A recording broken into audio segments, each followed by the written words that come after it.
Тәмді қытырлақ вафли жасап үйренеміз. Ол үшін бізге 4 жұмыртқа, қант, ерітілген сары май және де ұн қажет. Ең алдымен бірінші жұмыртқаны қосамыз.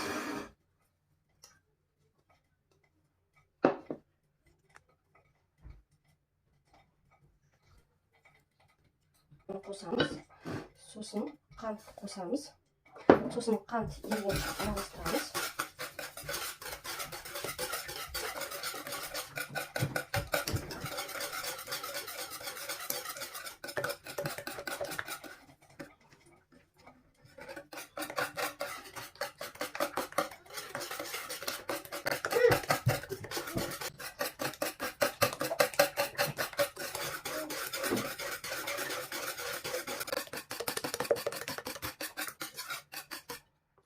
Енді ерітілген сары майымызды құямыз.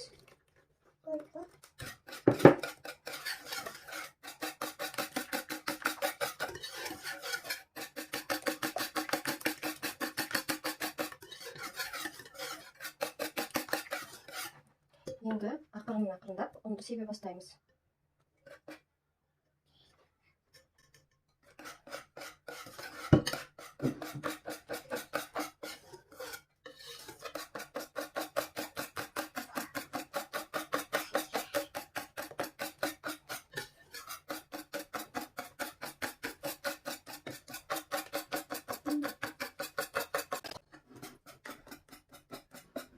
Енді осыны қызып тұрған вафельницаға бір қасықпен саламыз.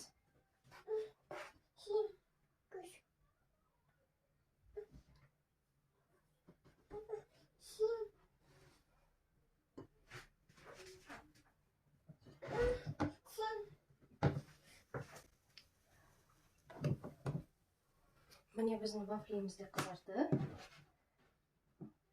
Осылай орап аламыз вафлимізді. Кішкене ұстап тұрамыз қатқанша. Сосын тағы да бір қасық салып жібереміз.